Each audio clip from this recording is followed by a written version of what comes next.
killed my daughter and destroyed my family. I don't know who you are, but I'm coming for you.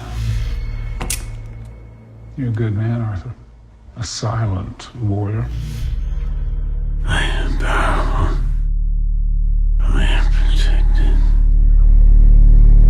I've always had a gut feeling that there was some link between here and what happened to your family. You're going to find them, Arthur. I know you will. They know I'm here. No one's recording you right now. You sure?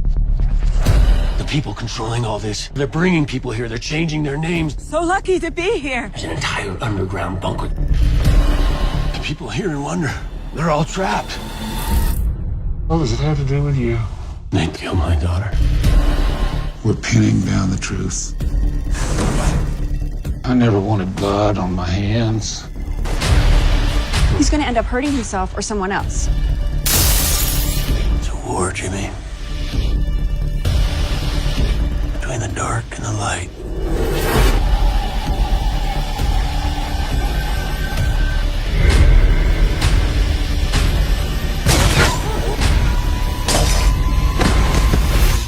But on the light, Jimmy.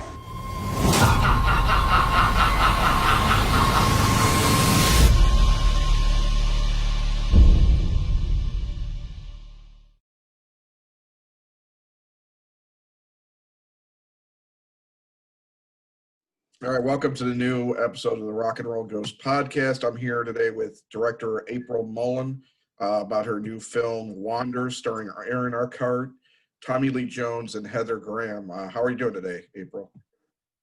Good. It's nice and sunny here, so it's good. Yeah, California, huh? I'm actually in Canada right now because of COVID. Oh. So I'm freezing my tail off. Okay. Well, I'm outside of Chicago, so it's cold here, too. There you go. We're in the same, What part of Canada? Ontario. Okay. Niagara Falls. You like it? Yeah. I love it. I was born and raised here, so I'm with my family. Oh, okay. That so should have really been my nice. first question. Yeah, I kind of makes sense. Well, let me just first off talk about the film. First of all, I saw it last night, and I really did like it. Sometimes when you just kind of, when I tend to just jump at an opportunity and, but the cast intrigued me. And the film actually was really involving and kind of disturbing in a lot of ways, which was not something I expected to happen. I wasn't expecting to truly get the disturbing part.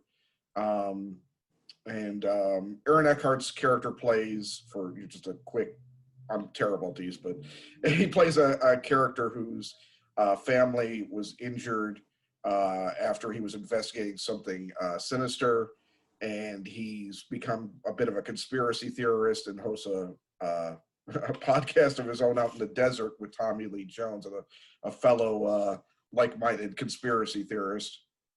Mm-hmm. And from there, he begins to investigate a case that has something to do with what he was investigating as a police officer, and ultimately the injuries to his family and to himself. How did you get together with? You've worked with the writer before. How did this project actually come up? Yeah, we've been working together for 20 years, and we just finished a film, and we were deciding, what would be our next feature. And sort of where things were in the landscape 5 years ago is when we started thinking about Wander. Tim was going through some mental health issues about paranoia and government surveillance, as, we're being watched through our computers and our phones, and sort of the anxiety that started to build up around that and dealing with that. And we sort of thought, wouldn't it be interesting to have that be the truth and the backbone to a lead character, and bring that to the screen in a really truthful way, because that's where we were at. And so that was the birth of Arthur. But then, to make a feature film work, you want to make sure there's stakes. And so we involved his family and the conspiracy, whether the conspiracy is real and what he sees on the screen actually does happen or not is kind of left to the audience at the end of the day. But what was important for us was that Arthur, regardless, follows his intuition. He's going through grief, and for him to be able to deal with what's happened, he follows a lead. He goes on instinct and tries to find peace and the truth, and search with the truth for what happened to his family and the truth behind the conspiracy that he believes killed his daughter. Yeah. I didn't want to, yeah, I'm sorry, I didn't want to give that part away, but it's fairly early on that you realize it. So it's not like a huge spoiler. I just didn't want to do it myself. You know, one thing I took away from it, and I'm sure it's a difficult, the age we live in, especially in the States, with conspiracy theories and people believing things that may not be true. But oddly enough, it's sort of affected apparently nearly a quarter to half of our country, it seems, who seem to be living on an alternate plane right now, or don't care, which is a different type of story. How careful of that realization were you in working the story with these types of people? I mean, how much in the mindset, because you know when they're hosting the show, in the first time they're hosting a show out in the desert, the first image that came to my mind was Alex Jones. You know, there's also, that goes back to I wish I could remember his name. He was around in the 80s and 90s. He was Art Bell. Art Bell was a guy that believes in a lot of conspiracy theories and believes in aliens and things like that. And he was on the radio. So these are the kind of images that came to my mind as somebody that knows a bit about, I guess, radio and that such. How careful were you in trying to position? Obviously, your characters have to be likable to some degree, or else the audience may not follow them. You know, what was the thinking behind, you know, balancing that? There was a lot of research that went into, obviously, conspiracies, MK Ultra, Illuminati, the Black Op, the dark web, and we just wove in as much of like historical fact into the storyline as we could. And you know, there's believers out there and there's non-believers out there, and for us it wasn't really a story about whether people are invested in the conspiracy or not, or whether they believe the conspiracy or not, or whether they think, you know, somewhere in the world they're doing, you know, they're going to inject chips into people while they do the coronavirus. You know, there's like all kinds of theories, and you can turn out and go into an infinity circle of like a whirlwind of, you know, what people think is happening beneath the surface, and what we see and what we know, and who is puppeteering, you know, the economic crisis that we're going through, and what is all of that. But we tried instead to just stay true to the facts, keep it to one conspiracy, and stay very close to Arthur's journey, and always rooted it back into the fact that he's on a hunt for the truth for his family. And that's something that's very relatable to everybody. You know, if something happens to your family or your friends or your clan, you're going to dive deeper, especially if it's not settling well and you feel like something unjust has happened, and there was something hidden, and there's, you know, threats on your life and possibly other living family members. I think so we always focused and narrowed it down to Arthur, and particularly his journey as like a silent warrior for the truth. Whether the truth is the truth, it's just his truth, you know, and that was what he was fighting for, and it came from a place of love and honesty. So I think those are the things we try to focus in. I know it's a very dark and big theme and world, and you know, if you go into the foxhole and what's happening underground, it is disturbing and it is dark, and so is MK Ultra. You know, we try to depict that as background almost, and the main journey is Arthur's journey. Right. No, it doesn't get you know, it doesn't get too deep. You know, there's a certain moments where we don't see things happen, and then they come back later, which I thought was an interesting technique.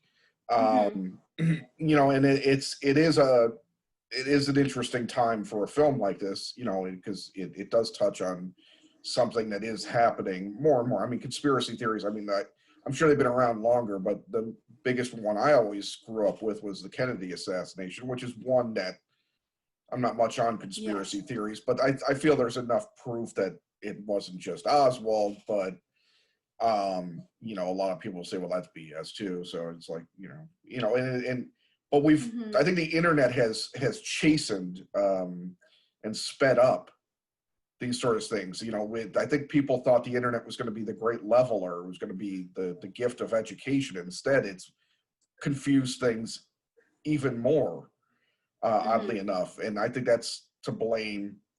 It's hard to say something that's a positive thing as well, but it's also a negative thing. I mean, trafficking of children and things like that, you know, exist on the dark web and things, you know, all this other stuff is happening that is facilitated more than it would have been before the internet was available to everyone. So I would agree with that.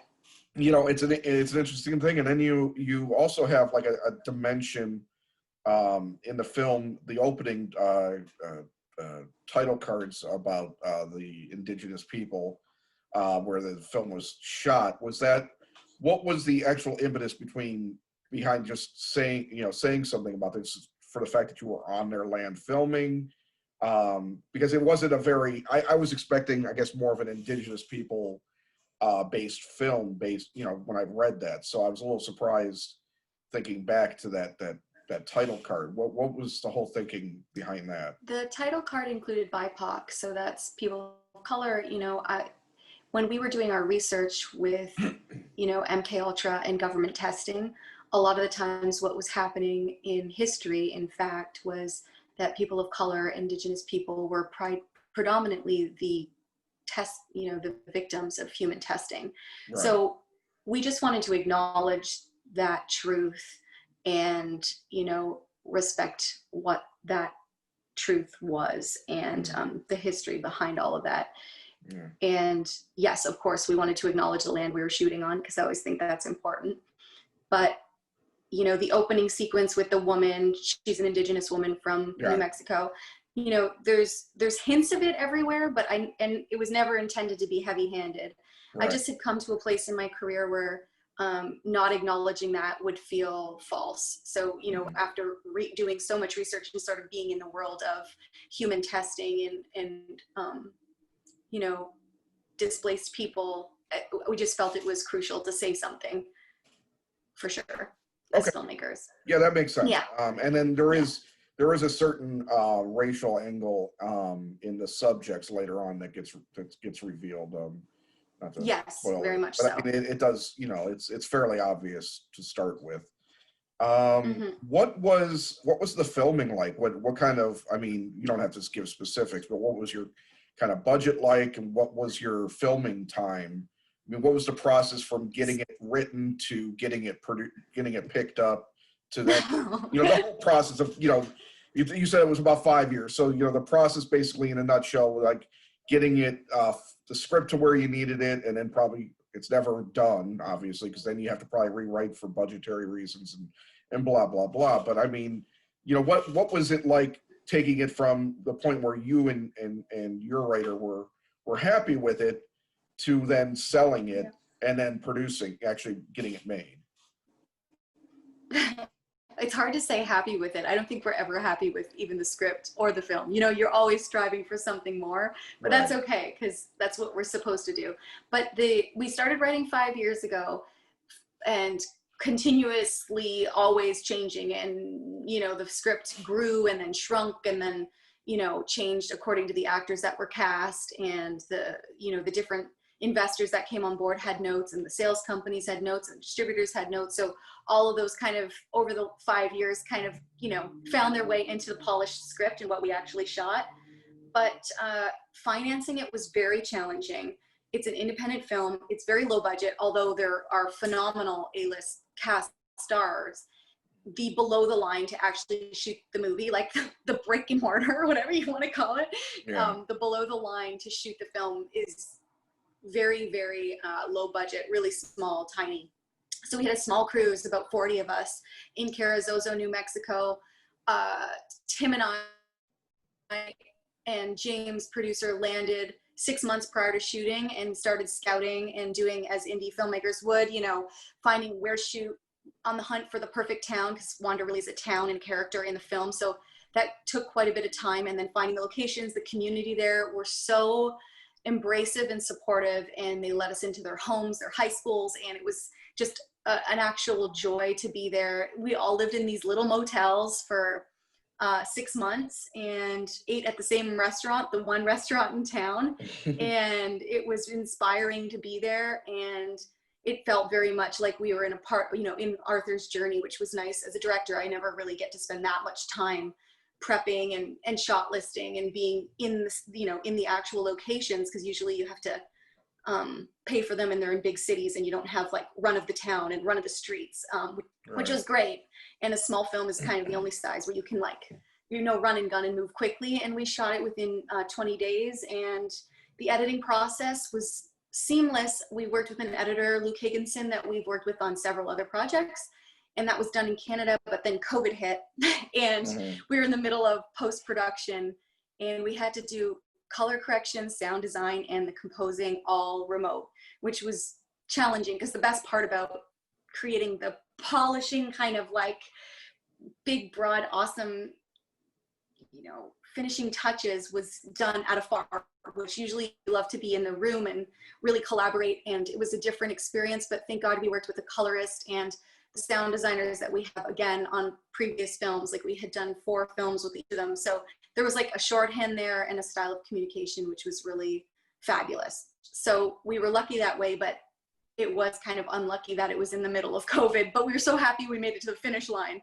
Like, a lot of films didn't have that, you know, support system, and we were the only ones in Toronto, because we hit right at the beginning of the pandemic. So we were the only film that went through their system in 6 months. So it was so lucky that we crossed the finish line, and that, you know, the film's out there. Yes, it's not in theaters because theaters are predominantly closed. It's in, I think, 10 or 15 theaters in the US, but we're there, we're done, we made it. And I think I'm so proud of the team for reaching through and making sure we delivered.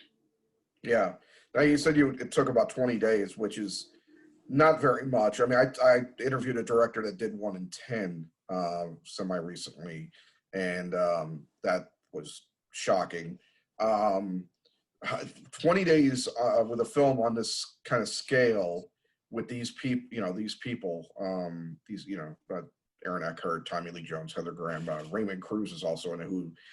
Raymond Cruz being used in a completely different way than normally we get to see him. For those that don't know, he played Tuco on the Breaking Bad series. Yeah. And he's normally hysterically crazy. Here he was very understated, which was nice to see. Does your experience shooting TV come in handy for a shortened production like that? I mean, and how many setups were you doing, like, per day on average? You know, luckily I came from the indie world. So my first feature had 7 days to shoot. And I was, you know, every different department, and there was 7 on the crew.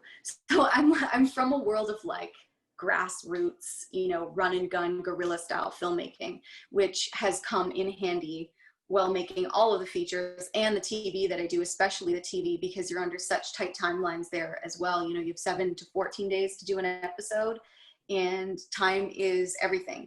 And you have to make your days, especially, you know, in a film like this where you have Tommy Lee come in for 2 weeks and you don't have him. You can't come back for reshoots, you know, and you want to spend your time with Aaron Eckhart, who's an absolutely phenomenal actor who brought 150% and just raised the bar every day, and was so invested and so, you know, attached in a really honest and beautiful way to the role of Arthur, and playing it justice and finding the truth. And he was just so unreal to watch.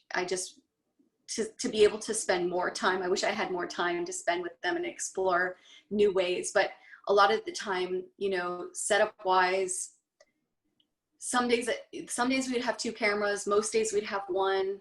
Gosh, it's hard, you know, anywhere between 40 to 70, just because a lot of the times that, you know, we're doing continuous shots too. There was quite a few really continuous shots, and I wanted the film to feel like we were in Arthur's perspective and we were following Arthur. So a lot of it was handheld and meant to be handheld and sort of frenetic and messy like Arthur's mind would be. So we were kind of like weaving through things. And so we would rehearse it, you know, several times, and then we would have 2 takes at it, and then we'd have to move forward. You just, whether it was perfect or not, you just had to move forward. It's like the toughest job as a director to know, you know, know the clock and know the amount of takes you have and when you can and when you can't give another take. And it's a tough job, but you just have to move forward. You have to at all times look out for the big picture. So you just have to move forward.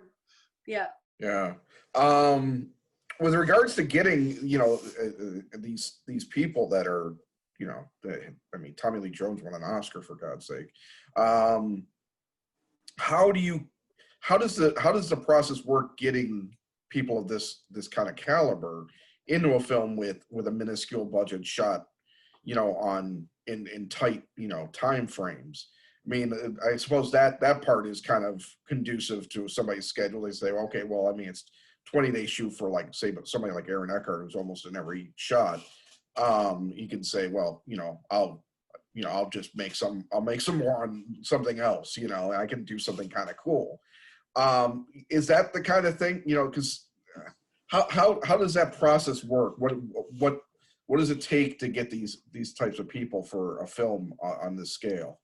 You know, as an independent producer in the landscape that we live in today, it's pretty impossible. Like, not to be negative, right, but I have to be honest. It was extremely difficult getting it into the hands of these actors. If you have the right material, you know, luckily the script spoke to Aaron very quickly, and because we had Aaron sort of as our hero, it made things a lot easier to go to Tommy and Catherine and Heather, and, you know, things kind of snowball. But the first one to be attached to the project is a very challenging thing, especially when, you know, Netflix or, you know, Amazon or huge, you know, Marvel comes into play. You're competing against people who are willing to throw down some very serious cash, right, and some, you know, very prestigious directors with a lot of budget. And to be an independent filmmaker at this time, I think, is probably the most challenging. In a lot of ways, more content is being made than ever before because of just the landscape. Right. There's a lot of freedom, and I love that. I love that about the industry, but it also, for like actually real independent filmmakers, it's become a lot more challenging, like you said, because, you know, cast are able to step onto a Netflix project that has 20 million and they have an amazing role, and there's great scripts out there and people are producing phenomenal stuff, and that's a good thing, but it is a very challenging landscape. Yeah. Mm-hmm. What was it like working with each of these people? I mean, what is it like working with somebody like Tommy Lee Jones? So I know, not that he's been said to be difficult, but he doesn't put up with a lot of BS. No, none. Yeah. And so is that, how does that relationship like that work? Well, when you're working with the pros, you've got to be a pro. Like, there, you know, when I met him, I came in with a very strong plan, showed him the blocking, gave him the plans, and you know, were very clear with my direction and my vision of the film. And he respected that, had questions, we answered them, really had great discussions, creative discussions beforehand, so that on the day and on the set, we'd be able to move forward pretty quickly. And if there was any other questions, they could happen there. But you have to be on your toes, and he was a super pro, you know, obviously super pro, legendary actor, and had such charisma and very smart, because the role of Jimmy is very innocent seeming and is like a trusting best friend, somebody in the film who lightens the mood and gives us some humor, and we like him, and he's eccentric and unique and unpredictable, and we love his character. But there was this small, sinister, dark side to him that Tommy, you know, just in the way he looked up towards the camera or looked off to the side when he was lying, these little nuances that, you know, you've got to capture on on screen, and they happen in between the lines. They don't necessarily happen while he's speaking. So I was very careful to allow him space on, you know, the beginning of takes and afterwards, just to capture those really unique moments that Tommy brought to the table. Yeah. You said Aaron was the first one to jump Yes. onto the project. What was it about the film that he that spoke to him? Do you remember what his opinion was? Of course, I do, because after meeting Aaron, there was no way anybody else would ever play the role of Arthur. Yeah. It was Aaron Eckhart, or we're waiting, or we're not making this movie, because we met and it was like a coming together of minds. It's almost like Tim Doran, the writer, and Aaron had this like terrifyingly similar brain. Okay. And they both, you know, in terms of conspiracies and, you know, fighting for the light and fighting for the truth and following your instinct at all costs, and no matter what, you know, in terms of being silenced, he was fighting for the greater good. And Aaron Eckhart believes in that. And he's a man of like the light and the truth. And because he has that in his heart, I knew Arthur was going to come from a place of that too, like honesty and truth, and really be rooted in that with his family. And he just understood the material and really knew about, you know, conspiracy and government surveillance, and he's absolutely paranoid, just like we all are, of how much is being watched, how much we're being followed. He aware of all of that, and it's a part of his life. So it wasn't like I had to explain to him what conspiracies were about or what the dark web. He was like, let me tell you this. You know? Yeah. So it was Aaron Eckhart or nobody else. And he was I call him a silent warrior, because he took the role on with so much passion, and I just feel forever grateful that he was our lead. Well, yeah, he's always been somebody I like, but he doesn't get the opportunity often to play a lead role like this. I remember, God, what was that first big movie he was in that got a lot of notice? It was the Neil LaBute film, and I can't think of what it was, but I mean, he's been in Thank You for Smoking, and you know, he's played a lot of leads, but he plays somebody that has a lot going on here, and he gives a lot of himself in it, which I thought was very interesting. In terms of working on set with him, what was that like? We were attached at the hip. I mean, it was every second of every day, and he had to give it all. Like, he did his own stunts. He was, you know, crying, flying out of windows, screaming at trains, having these inner crisis moments, and then having these heroic, you know, gun shootout moments. So he was put through the ringer. It was a roller coaster ride, and my job was just to protect him at all costs and guide him and keep him motivated throughout the day and give him enough energy and focus. Like, it was just undivided. It felt like nothing else existed but those scenes in those moments in that fraction of time. And all I was with him, literally, like on my little monitor, and I was within arm's length of him. So we were really attached at the hip and had such a great working relationship and communication style. It's just, sometimes it just works. And with him and I, there was just always the goal was to bring this truth, this Arthur's voice, to existence. And both of us loved the character so much, and the film so much, and the message that the film was bringing, that we both had the same goals, and our communication styles aligned, and we both had a lot of energy and passion, and just was like lightning in a bottle, and we were able to work really well together. Excellent. With regards to the film, you said it's out in some theaters across the country, but it's out right now for just like rental, like a VOD. Yes. Yeah. It's on any platform, any on-demand platform there is. It's there. Okay. It's only available to rent right now, correct? Rent, and I think buy from the digital platforms. There is purchasing. Okay. I wasn't sure, because sometimes they have a lot of these movies that are now in films, but you could just rent them, but this whole pandemic thing has changed how everybody releases everything. So I remember, I think there's been a bunch of films that have just kind of come out it just gets released in rental and purchase. So that's cool. I do want to talk a little bit about one thing that I was a little bit giddy about when I saw it was in your credits is I am a huge fan of Legends of Tomorrow, and you've done Yes. 3 episodes, Yes. which is really cool in my opinion. How did you get approached to do that show, and what is it about the show that, I mean, you obviously keep coming back, and I'm sure it pays decently, I mean, as much as anything does these days, but you came back for 3 episodes, so they must have liked you and you must have liked doing it. What is it about that show that in particular speaks to you?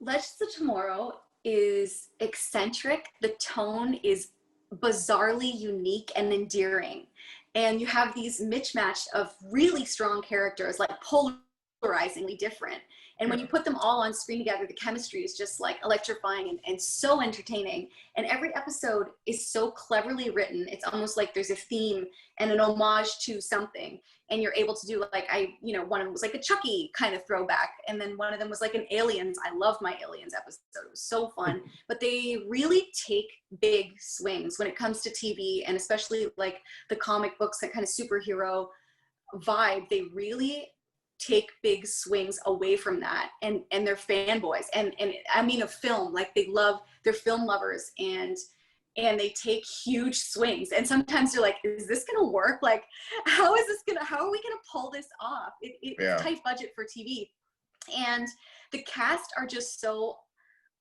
likable and present that whatever we're doing, as outlandish as it might seem, it's all believable. Like I love that about Legends of Tomorrow, is you really are able to take huge, unique, like big swings on directorial choices. Like you can really make your episode whatever you want, within reason. You have to pitch the showrunner and pitch the team and let the writers know, I'm going to try this. What do you think? Like those frozen images of my last episode where we're kind of like moving through and there's like frozen in time.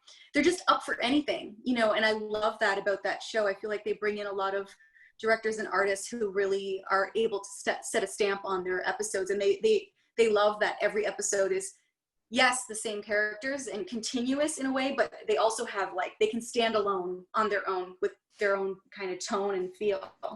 Yeah, it's a great cast. If people don't know about it, it's really cool to check out. So I think it's probably on some streaming service. I don't know which one at this point, but because it all changes so fast. But it's a multi racial, the men and women, sexually ambivalent in a lot, or whatever across the spectrum. It's all these characters from the DC universe that nobody necessarily wanted to put as their own series necessarily, but it's like they all come together with their side characterness and become their own hero group, and it's a really bizarre and hilarious show at times. It is. And there's some people I wish were still on it. I Wentworth Miller I really loved on there, and even as a straight guy, Wentworth Miller is an incredibly sexy man. So I kind of miss being on it. But people come and go, and it's just fascinating to watch. And it's the only CW DC property I keep watching. It's addictive.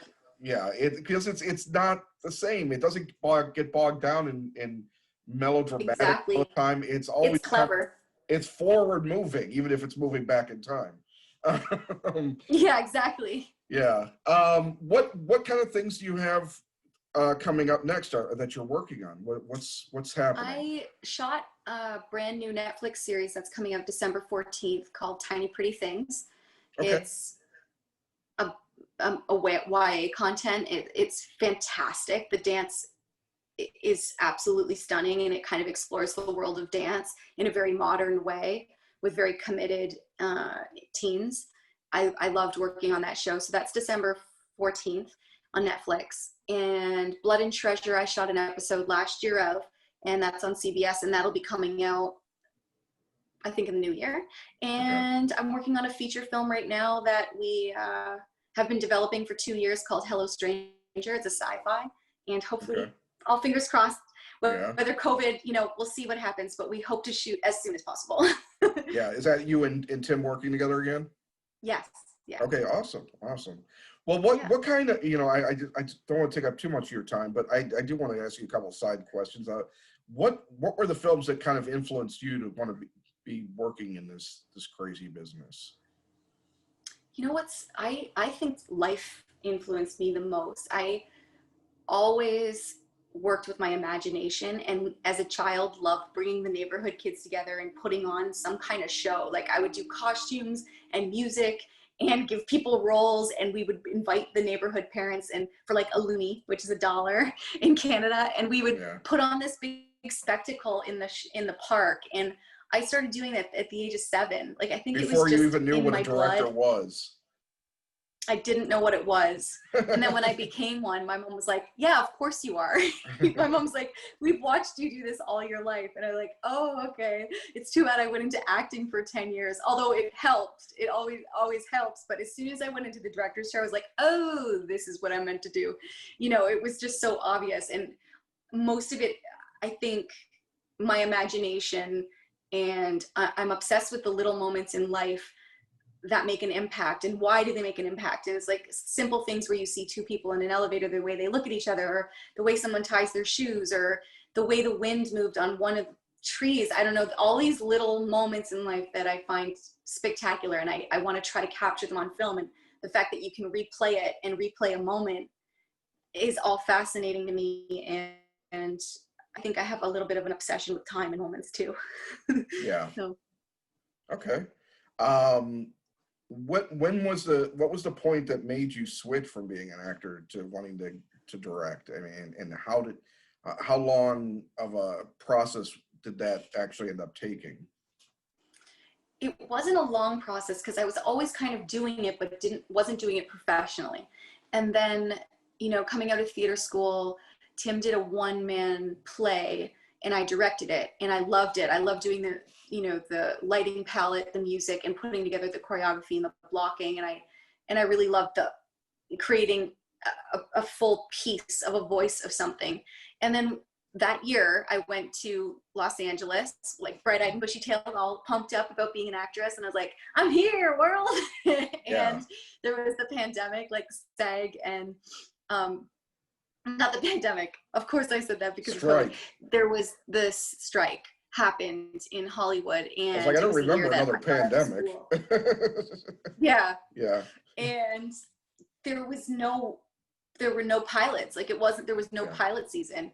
And so I called Tim Doran up, my now producing partner and writing partner, like, nothing's going to happen here. So what do we want to do? Let's start writing a film and let's shoot a film and we'll be in the movie. And I just, of course, we're directing it and producing it because there was no, that's just how it was. And so we were performing in it. It's like a mock doc about a guy who was completely obsessed with rock, paper, scissors. And we went to the real rock, paper, scissors championships, kind of like, Christopher Guest style, very deadpan humor. And we had a lot of fun, boom and shot, like just our weaknesses as our strength. Right. And that film ended up becoming like a cult classic in Canada because we went across the country in costume, like Borat style, before Borat, and really pushed the film. And from that moment on, our production company was sort of like taking off, and obviously the budget levels like slowly got bigger. Mm-hmm. And from that moment on, I just kept directing because it just made so much sense, and it just felt like that's what I was born to do. And then slowly stopped acting. Like the acting sort of just kept going less and less, and directing more and more. It was sort of organic. What's your favorite thing about directing? Oh my goodness. I really do love it all.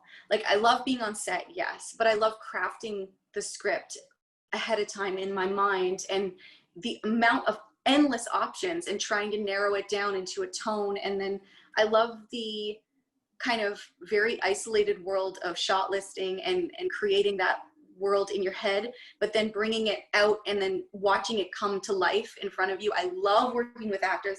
I love working with production designers and creating unique, like, architectural buildings, and I love working with cinematographers, and I love working with lighting and color palettes, and same as costume, and putting together the music is always so important. Like, as I'm shot listing, I'm already choosing music that I want in the film. Like Johan Johansson, I'd been listening to for 5 years, and I was just praying that it could be our last song, you know, and fought really hard. So it's not just one aspect, but creating something from beginning to end, and watching it be in your brain for so long and drive you crazy at night, but then seeing it come to the screen at the end in something that's tangible. And I love working in a team. I love collaborating and watching people do what they love, like being around creative people at their best, and they're thriving, and they're doing their passion, and, you know, inspiring them to bring even more of their voice out, and watching them every day bring their best to the table. There's something really amazing about the communal aspect of, like, we're all in it together, we're in the trenches, and we're going towards a finish line. And I don't know, there's nothing quite like it. Yeah, well, that's, yeah, I could understand that. This is just one odd question I just kind of popped into my head. You are there from the beginning, you're there till the end. Is there ever a point where fatigue, in terms of, not fatigue in terms of just physical or mental tiredness, but fatigue of the material, where sometimes you have to prod, Yes. Yes. you have to prod yourself to remember how everything is supposed to be, especially when it comes to the editing process, because you can sit there and you know what the story is going on with. You know, but you also have to make it so people see it with fresh eyes.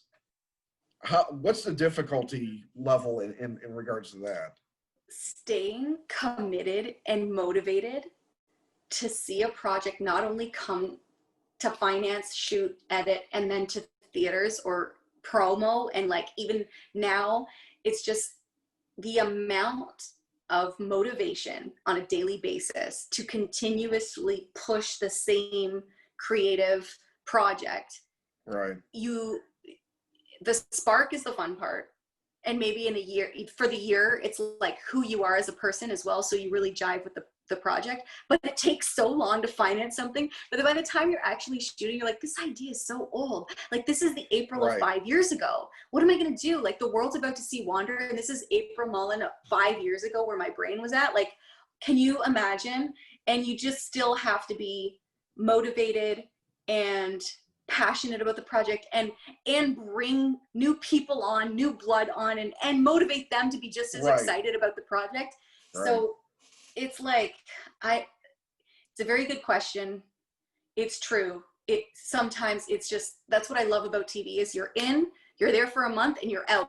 You're doing something totally new with new people, really refreshing, and you're out. There's something, like, at least it's moving forward quickly, especially for someone who's a little bit impatient. Yeah. It's like refreshing to get away from a feature. But there's also something to be said about how you really do have to love making films to continue to make the same one, even if it takes 20 years. You know, 5 years, I think, is getting off kind of easy. Like, I've heard 30 years, 20 years. You just have to really love the project and never doubt it, and never give up at all costs. What it is. Yeah, because there are some big names that obviously always have stuff in flux, but they're always working on something, so that they have the ability to flip from one to the other. You know, it's a little bit different when you're in the position you're in, where you really have to kind of put your focus, decide this is what I'm doing, and then you have to put your focus into it, because you don't have the ability to put, have 5 fires going at once. You have to take the time and the focus on one thing. You don't have, the luxury of assistance and all that stuff, but hopefully at some point that does not happen. yet. Not yet. Well, April, I really want to thank you for taking the time today. It's been a real pleasure talking to you. I did love the film Wander, which is available on video on demand for purchase or rental. And if you happen to be in a theater area where it's showing and the theater is actually open, go see it in the theater. If you're one of the 15 to 20 areas in this country that has it, go see it. I know all the theaters by me are closed, so. I know, me too. Do it for all of us. All of us who wish we could go to the theater. I haven't do it for us. I haven't seen a movie since February, and I was considering they were releasing the Godfather new cut in theaters. I was considering, like, okay, is that the movie that's going to get me out? And then I didn't have an opportunity because there's no theaters open. So Same. Video ours. it is. Yeah. Yeah. Thank you very much again, and I wish you the best of luck, and maybe we'll talk again sometime. Thank you so much. Thanks for supporting independent film too. You're welcome. You have a good rest of your day. You too. Stay safe. Thank you. Bye.